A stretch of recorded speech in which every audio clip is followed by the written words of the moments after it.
Si te pidieran que seleccionaras Francia en un mapa, lo más probable es que eligieras esta zona de Europa, delimitada por las aguas del Océano Atlántico, el Canal de la Mancha y el Mar Mediterráneo, así como por las fronteras terrestres compartidas con Bélgica, Luxemburgo, Alemania, Suiza, Italia, España y Andorra. También haría bien en señalar la isla de Córcega. Sin embargo, esta no es la única Francia que está separada del continente, ya que el territorio de la nación en realidad se extiende mucho más allá de los confines de la Europa continental. Desde los lejanos trópicos del Pacífico hasta las densas selvas tropicales de América del Sur y las costas azotadas por tormentas de Canadá, hay 13 islas y territorios repartidos por todo el mundo que se conocen colectivamente como France d'Outre-mer o Francia de ultramar. Con una población combinada de más de 2,8 millones de personas, estos son los últimos vestigios del poderoso imperio colonial de Francia. En un periodo de poco más de 400 años, el celo y la audacia de los exploradores franceses permitieron a la nación ejercer su control e influencia en muchas regiones del mundo, desde las montañas rocosas hasta Tahití. Pero, ¿cómo es que este imperio, que en múltiples momentos de la historia fue el segundo más grande del mundo, quedó reducido a solo un puñado de territorios aislados y escasamente poblados? Esta es la historia del Imperio francés. El Reino de Francia a principios del siglo XVI era una de las naciones más poderosas de Europa, si no la más poderosa. Con un ejército fuerte y una economía bien desarrollada, Francia estaba plenamente preparada para explotar las oportunidades que se habían presentado con el reciente descubrimiento de América. Sin embargo, a pesar de este potencial para convertirse en una potencia colonial, las expediciones preliminares de Francia no lograron nada de gran importancia.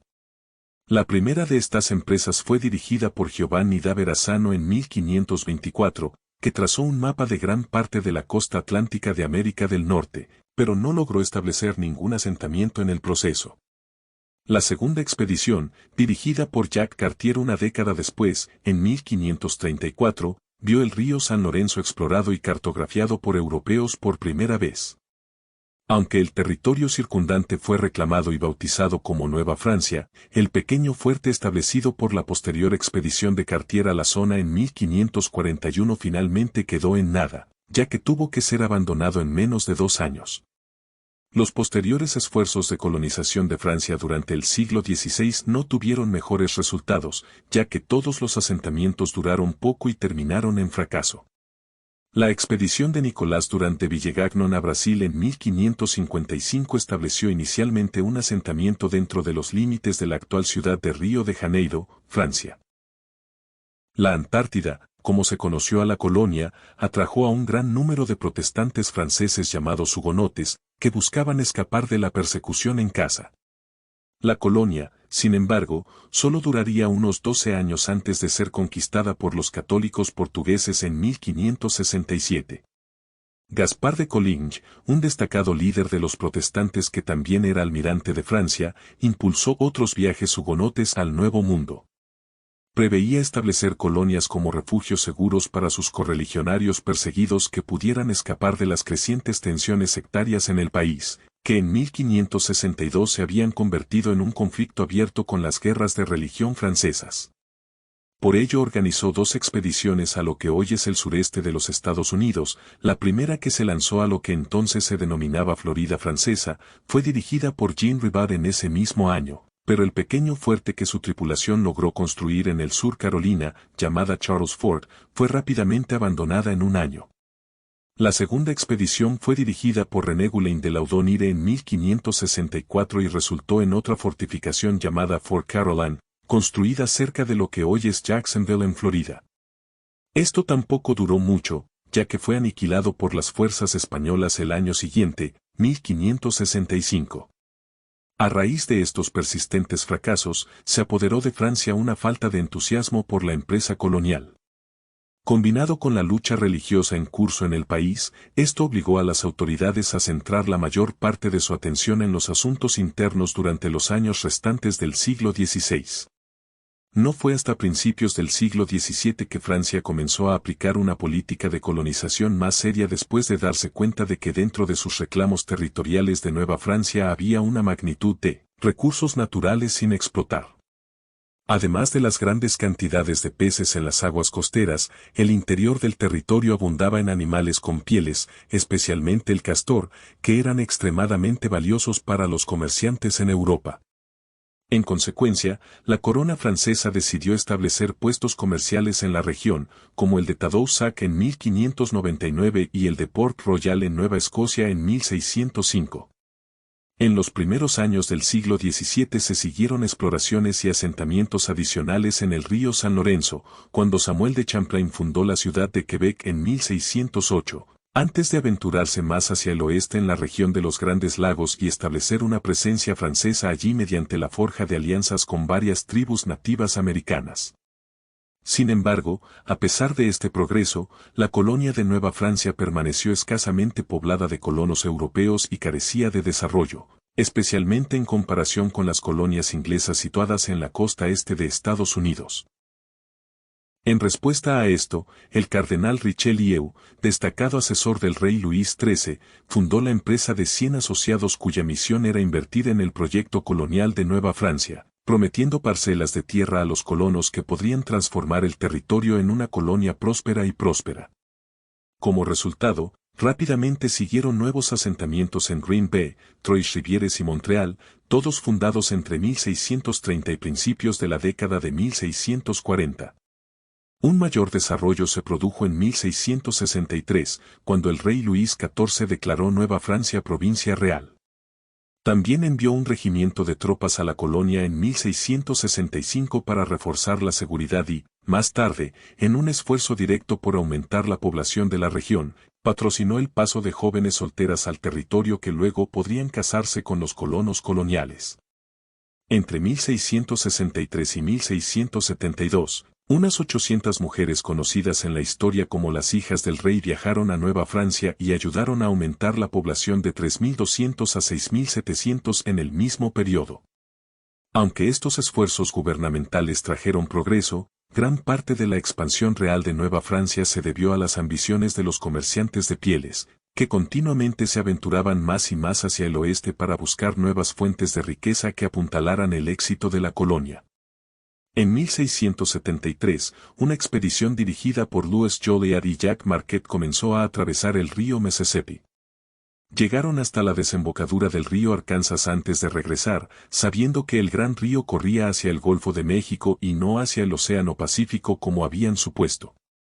Esta hazaña fue seguida en 1682 por la expedición de René Robert Cavelier y el italiano Henry de Tonti, que recorrieron todo el Mississippi hasta su delta, donde luego plantaron una cruz y una columna para proclamar que toda la zona era ahora una posesión del rey Luis XIV. La actividad colonial francesa no se limitó de ninguna manera a América del Norte, ya que, como muchas potencias europeas de la época, buscó ejercer su influencia a una escala verdaderamente global. Su presencia en el Caribe comenzó en 1625 cuando Pierre Belin de Snambuck desembarcó en Saint Kitts y acordó compartir la isla con un pequeño grupo de colonos ingleses que habían llegado al mismo tiempo.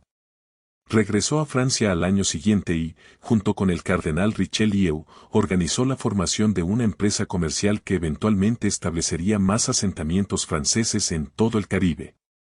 En 1664, Francia se había asegurado la posesión de las islas de Guadalupe, Martinica, Dominica, Granada, Marie-Galante, San Bartolomé, Santa Cruz, Santa Lucía, San Martín, San Vicente y Tobago, así como cierto control parcial sobre la mitad occidental de la Española, donde los bucaneros franceses habían creado una colonia semi-independiente llamada Saint-Domingue. Los comerciantes y exploradores franceses también se aventuraron a lo largo de la costa norte de América del Sur. Sin embargo, a principios del siglo XVII, las amenazas planteadas por los holandeses y portugueses en la región impidieron que se establecieran asentamientos. Los franceses finalmente pudieron crear un territorio propio justo al norte del Ecuador y en 1643 se fundó lo que eventualmente se convertiría en la Guayana francesa y su capital, Cayena. Además de enviar a sus propios colonos a través del Atlántico para poblar el colonias del Nuevo Mundo, Francia participó en la trata transatlántica de esclavos. Como muchos de sus contemporáneos europeos, innumerables africanos esclavizados fueron traídos para trabajar como jornaleros, principalmente en las plantaciones de azúcar del Caribe. Para apoyar esta práctica, también establecieron un puñado de colonias y puestos comerciales en la costa de África Occidental. Con presencia en Senegal, se fundó alrededor de 1626. De manera similar, Francia también ganó influencia en todo el Océano Índico, y Madagascar y la isla Mascareña vieron asentamientos a mediados de la década de 1640. Sin embargo, el verdadero premio en el comercio mundial vino en forma de establecimiento de rutas comerciales hacia Asia, que albergaba los mercados más ricos del mundo. Los ingleses, holandeses y portugueses ya habían sido pioneros en conexiones lucrativas con países como India e Indonesia mediante la formación de sus respectivas compañías en las Indias Orientales. No queriendo quedarse atrás, el rey Enrique IV estableció el equivalente de Francia en 1604.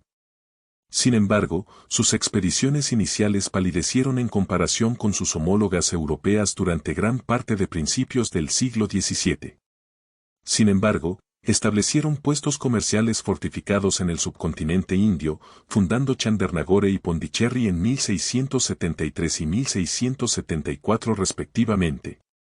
Cuando el siglo XVII llegaba a su fin, Francia había forjado un imperio que se extendía desde las montañas rocosas en el oeste hasta la bahía de Bengala en el este. Sin embargo, en el siglo siguiente gran parte de este progreso se desmoronó debido a una serie de conflictos con el antiguo enemigo de Francia, Gran Bretaña. La primera de estas hostilidades que estalló fue la Guerra de Sucesión Española en 1701. Aunque se libró principalmente en Europa, algunas acciones tuvieron lugar en las Américas y, cuando concluyó en 1714, Terranova, la región de la bahía de Hudson y Acadia parte la actual Nueva Escocia había sido cedida a Gran Bretaña, que también obtuvo el control permanente de St. Kitts en el Caribe.